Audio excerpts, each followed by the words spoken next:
அண்ணாமலை சொல்கிறத பார்த்தா மதச்சார்பற்ற அப்படிங்கிற வார்த்தையை பயன்படுத்துறாரு தன்னுடைய இயக்கத்தினுடைய கேப்ஷனாக.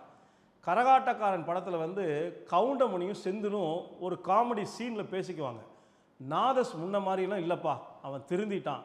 அப்படியா, யார் சொன்னா?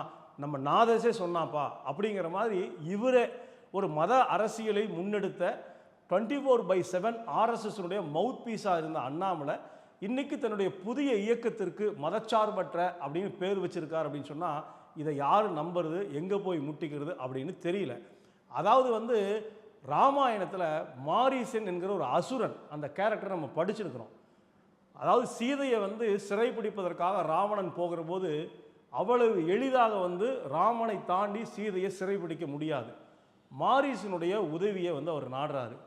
மாரீசன் ஒரு மானாக பொன்மானாக மாறி சீதை முன்னாடி போய் அந்த மானை சீதை பிடிக்க போகிற போது ராவணன் வந்து சீதையை கைப்பற்றி இலங்கைக்கு கொண்டு போனாருங்கிற ராமாயண கதை மாதிரி இன்னைக்கு மாரீச மானாக மாறி தமிழ்நாட்டு இளைஞர்கள் என்கிற அந்த சீதையை கடத்தி கொண்டு போய் பாஜகவிற்கு அல்லது ஆர்எஸ்எஸ்க்கு அங்கே அடகு வைக்கிற ஒரு ஏற்பாட்டை இவர் தொடங்கியிருக்கிறாரா அப்படிங்கிற ஒரு கேள்வி இருக்குது.